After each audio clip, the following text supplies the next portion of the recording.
This is PseudoPod, the weekly horror podcast which, like all unkillable acid-for-blooded life forms, evolves. So, the following episode may include stuff that disturbs you, and not in the good, fun way. With that in mind, and with you forewarned, on we go.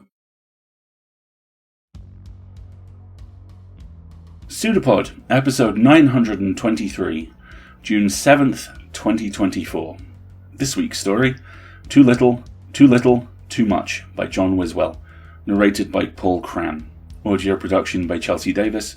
Hosted by Alistair Stewart. Welcome to PseudoPod, the weekly horror podcast. I'm Alistair, your host, and this week's story comes to us from the magnificent John Wiswell. Too Little, Too Much deals with some heavy themes, so go careful if you need to. It first appeared in Cosmos Infinities in March of 2022. John Wiswell is a Nebula-winning and Locus-winning author who lives in the middle of the woods.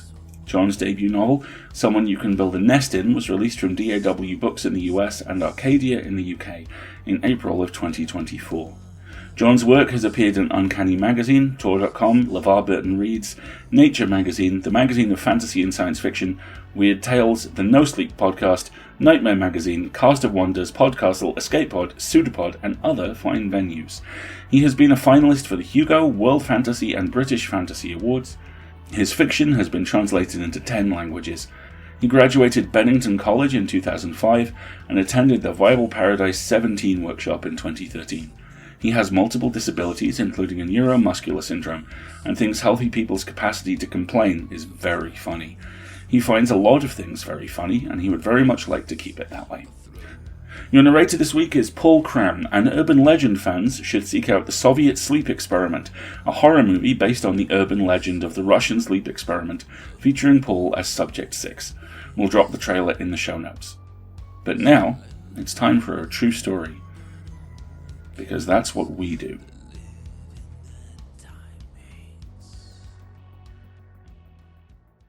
Too Little, Too Much. By John Wiswell. Narrated by Paul Cram. As soon as the adults leave him alone, Lark takes a shower to get the smoke out of his hair. He's tall enough to reach the knobs all by himself. The only shampoo in Uncle Lee's bathroom is coconut scented. This is Lark's first time smelling coconut. He likes it. It smothers all the other smells as he suds up, like it's erasing what he did tonight. Buried in the towels, he cracks the bathroom door. It doesn't sound like Father is here yet. He's still busy with the police. Uncle Lee is talking to Lark's brother, Brantley. Uncle Lee asks, "You want some more cereal?" Brantley says, "No thanks, I'm all full." Uncle Lee says, "Then why are you climbing on the counter, buddy?" Brantley asks, "Where's your fire extinguisher?" Oh, let me show you." Lark rubs a towel over his head, drying out his hair as best he can, while he watches his uncle down the stairs. It feels wrong seeing an adult be so helpful. Uncle Lee actually lifts Brantley up so he can reach the white plastic extinguisher. Brantley hugs it to himself with both arms and looks up the stairs at Lark. Lark hides in the bathroom until Uncle Lee knocks for him. He pretends he was brushing his teeth. "You're such a man already," Uncle Lee says, showing him to his room. "I don't have beds in here. It's going to be like camping." Lark and Brantley share a room that is too large with too little in it. The carpet is softer than pillows. They lie in sleeping bags that their uncle says they used when they camped one time when they were smaller. Neither of the twins remember that. Uncle Lee hugs them one more time and says, "If you need anything, come knock for me. I'll leave the hall light on. You guys are totally safe here. Your dad will be here before you wake up." The door is open too much, letting too much light in for Lark to sleep.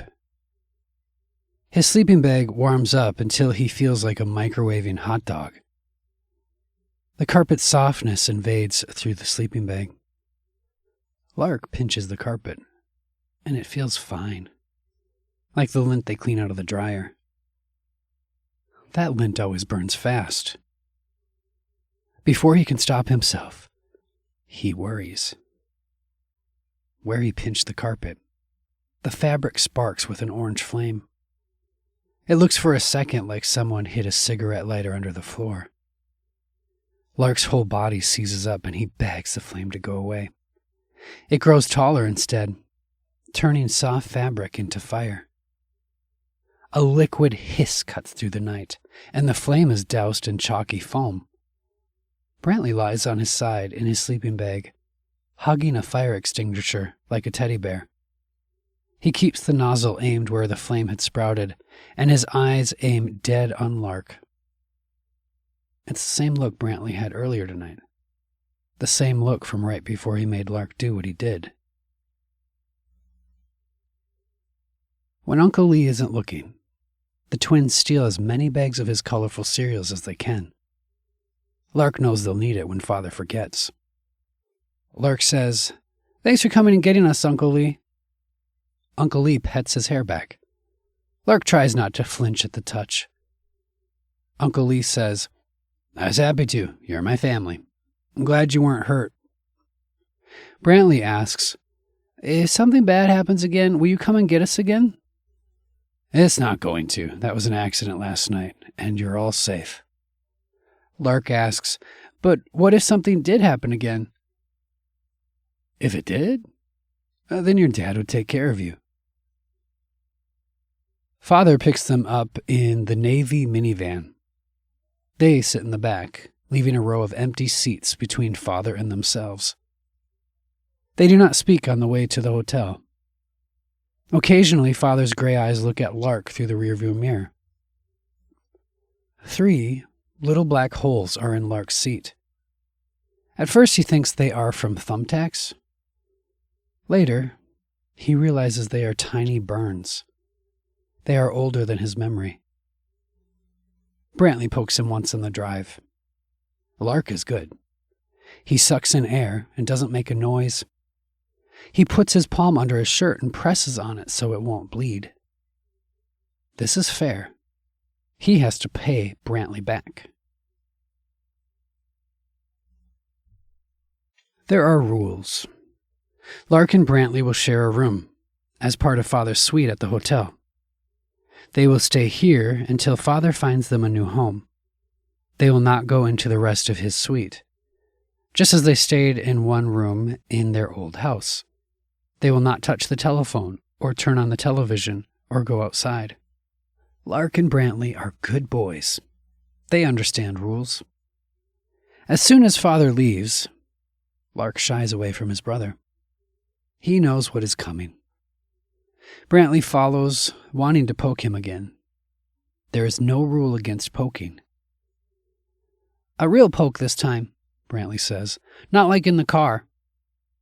Lark asks, "Does it have to be now?" "It is what I do." Their closet contains a fire extinguisher, too. This one is big and red. Lark drags it across the floor and sets it between them. Lark had hoped that Brantley lost his thumbtacks in the fire. They lost everything else. Why couldn't they lose small things too? Brantley saved at least one. It is the color of blueberry candy with a shiny metal piece. The tack could be brand new. Its point so small that Lark doesn't understand how it exists. Lark holds out his bare right arm. His fingers quiver. He tries to be still and to cool his breathing. Brantley shoves him and says, "You want me to leave a mark where somebody would see it?" His voice sounds different saying that. He sounds like Father. The instant Lark recognizes it, a black scorch mark sears down the covers of his bed. Brantley pokes the scorched cotton like it's a bad pancake. "It works." Lark says, "I didn't mean to." "Did too." Brantley rolls the thumbtack between his fingers. "You found what you do." Lark looks at the blackened spot on the bedsheet. At least this one isn't burning. He asks, "Is this what I do?" "Everybody has a thing they do. You do this. I do this." He pokes Lark, and this time Lark yelps. It's shrill and brief, and he falls to the floor. It's more shock than harm. Brantley says, "Don't be a baby. Look at it. Look." He holds the thumbtack close to Lark's face. There's no blood on it. "See this? See how small it is? It doesn't hurt." "It does hurt. Don't lie. I do what I do, and it makes you do what you do." Lark's head is full of hornets. They buzz around and make him unable to hear his feelings. His imagination is full of melting crayons, and the smell of lint turning to fire, and a longing for coconut shampoo. Will the fire extinguisher stop it if he does his thing too much? Lark asks, "Does this have to be what you do?" Brantley pokes him 2 more times.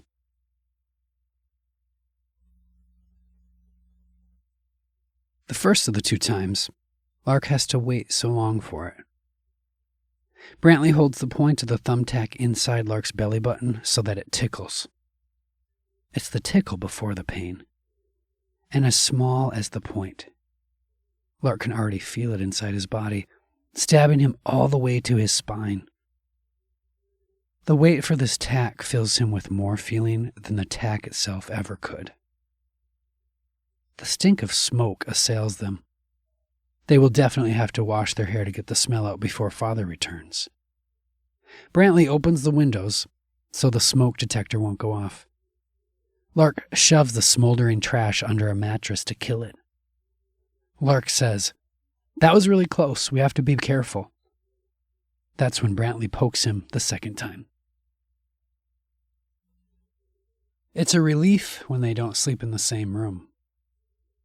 Father returns with his blue satin tie, undone and very grumpy.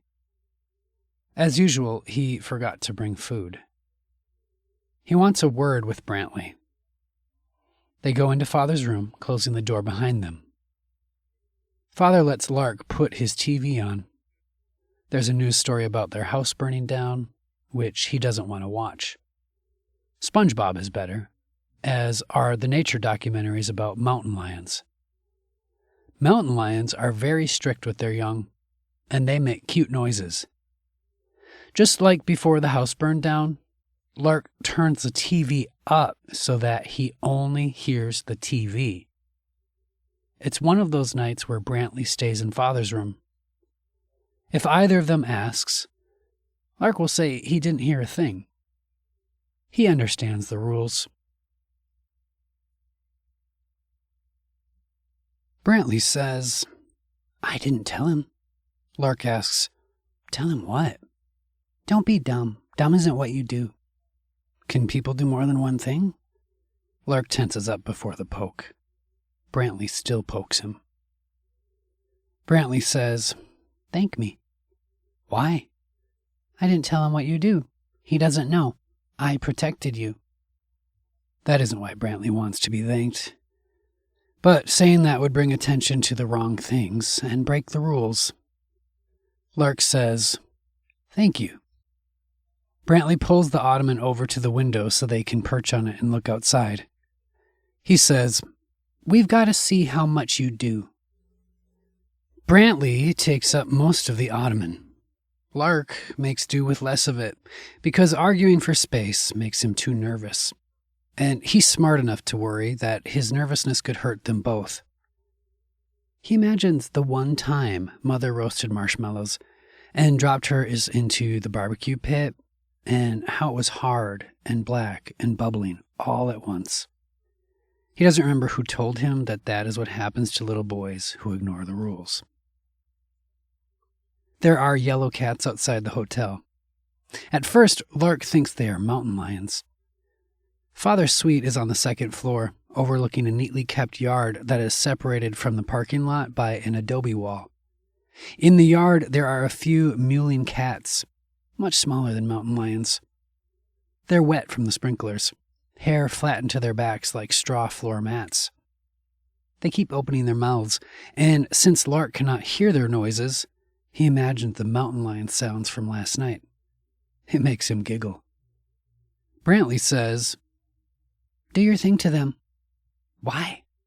I said so. Brantley points a thumbtack at Lark. This one is a slightly greenish white, the color of things that glow if you turn off the lights. It does not glow. Its metal point shines in the window light. The flood comes over Lark. The anticipation of the pain and the dread that he'll burn the building down. And this time they'll be trapped inside. And the scary images of the kittens, unable to extinguish themselves. Every possible future he imagines makes him sick. His brain is a roasted marshmallow dropped into the fire. It has to stop. He asks, "Can't you do a different thing?" He's looking into his brother's gray eyes when he brings up the thumbtack, like he's going to poke the inside of his nose. That is a place people might not see. Mother got nosebleeds. Nobody asked about them. Brantley says, "Do your thing to them. Pay me back." Lark doesn't look at the kittens. He doesn't look out the window. He keeps looking into those scary gray eyes, like the eyes of cartoon wolves, like monsters rather than real animals, and wishes his brother would be more like a real animal. Brantley needs to feel this fear. Then it'll be different. It's a sudden audible puff, and Brantley's blonde hair crisps. Flames shoot off the top of his head like he's wearing a hat made out of angry fire. Lark beats at his brother's scalp, trying to put him out, afraid he's cooked him. He shoves Brantley into the shower. They climb in together, and Lark keeps holding his brother and fumbling with the water knobs. One of them cries like a baby. Brantley doesn't cry. He doesn't make any noises. He makes stunned, huffing sounds, like he's forgotten the taste of air. Why doesn't his brother cry right? Brantley's silence crushes everything. So Lark doesn't notice the fire alarm. Brantley is gone for days. Father does not say where he is. Father unplugs Lark's television with the unspoken rule that if it is found replugged, he will have a word with him. Lark doesn't want to watch television. He wants baths. Before she ran away, Mother took long baths like these, letting the water cover her entire body. Ever since he did his thing to his brother, ever since they held each other in the shower, he's wanted to spend more time in the tub. It's cold porcelain that resists his warmth. Sometimes he climbs in still wearing his clothes and lets the water rise up until it's over his head. If he's surrounded by water, maybe he won't burn anything, no matter how worried he is. He worries most of the nights when Father returns. Brantley does not come with him. At the thought that Father will ask him to spend the night in his room in Brantley's place, Lark feels fires sprouting and dying in the bathwater around him. Whenever it sounds like Father is coming near the door between their rooms, Lark submerges in the bath. He holds his breath and tries to hold his thoughts. If he can hold them both, maybe nobody will do what they do. One time, Lark emerges from the water, and Father is standing in the bathroom door. Gray eyes watch Lark, his satin tie undone and hanging around his chafed throat. Lark freezes in the water. He doesn't know what to think. The fire alarm goes off. Thank God they have to leave, and Father can't ask him to have a word in private. Brantley comes home. Home to the hotel, anyway. He has fancy violet and indigo kerchiefs that he wears over his scalp. He has several pills he's supposed to take with his food. He has an ointment that Lark must apply twice per day, because Father is busy and can't be expected to do everything. For some of the first day, they draw animals with big horns and draw houses. Brantley plugs the television back in to watch One Piece, a cartoon about happy pirates who obey no rules. Brantley is sure to unplug it when that's over. They do not talk. When Lark asks if he's putting the ointment on right and if it hurts, Brantley is mum. There are no thumbtacks. Lark is sorry that he got what he wished. He's also scared that he's sorry.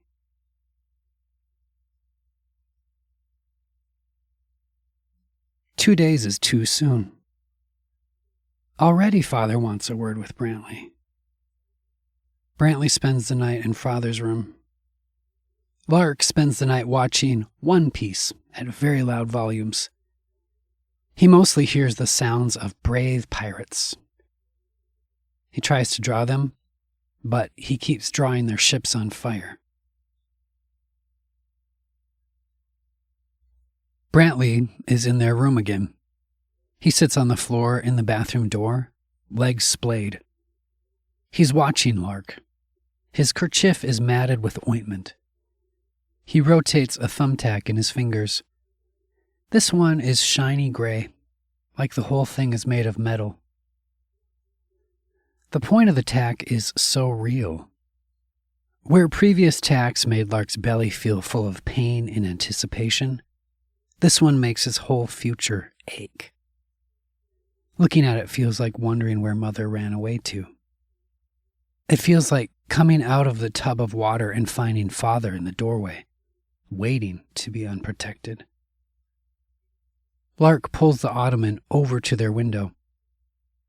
Their minivan is parked 2 spots from the brick wall, next to someone's sports car. He tries to see into the back windows of the minivan, to see if he can see the tiny burns on his seat. It's too far away. When he sees Father walk across the lot, he drops off the ottoman to hide. He puts his back to the wall, like a hiding pirate. Brantley is there. He says, "Let me poke you." The room could be on fire already, and he'd be too terrified to know. Lark grabs onto the ottoman to center himself and climbs on top of it. Father isn't in their room, isn't waiting to be seen. He's unlocking the minivan door, looking annoyed at the existence of his keys, annoyed that he's outside in the humidity. A low whine comes from Brantley, and now Lark's face is definitely on fire. He stands on his tiptoes staring at Father, hearing every sound he isn't supposed to hear through a wall. He hears all the sounds he will one day make. Father hears everything, but does he listen? Father starts the car. Lark helps him start the car. For an instant. It is almost as orange in the parking lot this morning as it was last night under the lamps. The after images blaze in Lark's eyes. He is surprised he doesn't smell the smoke. He opens the window to breathe the smoke. It smells like gas stations and melting plastic. It is awful. A present awfulness, which is a relief compared to all the anticipated awfulness before. He inhales deeply, unable to smell Father. The smell of Father ceasing to be is too small to overpower melting plastic. Lark won't have to bother to wash it off. Alarms ring and somebody outside is shouting. Some of the noises are like mountain lions when they're not being cute. Brantley climbs onto the ottoman, taking less than half of it. His gray eyes look bluer, closer to the window and the light of the outdoors. He holds the thumbtack, which is the deep gray of parking lot pavement. Lark says, "Give me that." "Why?" "Because this isn't what you do." "Why?" What he does doesn't happen anymore. So what you do doesn't happen either. Why? Because I did what I do. I did it for you. You did? For the first time, Lark approaches his brother when a thumbtack is out. He pries it from his fingers. He holds it by the metal tip, pinching it so it doesn't poke anything. The metallic gray nub juts out. Brantley asks the nub, "What do I do without it?" Lark takes his brother's thumbtack, the plastic nub still warm with his brother's hands. He pulls the curtain from the wall and sticks the tack there where nobody will see it. Then he drops the curtain over it. It's gone. There's a fever in Brantley's voice, like he'll cry without an answer. "What do I do now?" "We need to call Uncle Lee." "No," Brantley squirms, nearly falling off the ottoman. "What is my thing? What is the thing I do?" Lark says, "Maybe Uncle Lee can help us find out. But you don't do those things anymore. We don't do those things." Brantley inches closer, his face so open, like he's surfacing for the first time. "What do we do? What is our thing?" "We do better. We do better, or we burn."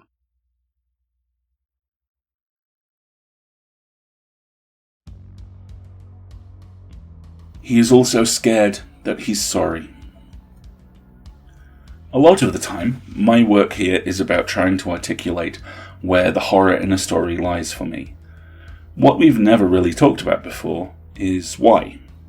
The public reason is that as a host, I walk in the footsteps of Rod Serling, Valentine Dial, Jordan Peele, and a whole bunch of other very well-dressed men telling you scary stories. We contextualize, we explain, we show you a truth, and we offer you the chance to choose it or to choose your own. The private reason is fear, and how we control it. For me, fear is controlled by being defined. Language is magic. It doesn't just open doors, it defines doors, closes them, removes them from reality. Language is the most powerful tool I have, and I use it to put chains around what frightens me, so I can lock it down to the table and understand why it frightens me. The beauty of that is how often it works. The horror of it is also the delight, because it never quite works enough. The horror is still there, still in the room, it's just chained. You become numb to it, inured to living inside a situation which is all but impossible to escape, but just about possible to survive. Your normal becomes what was abnormal before.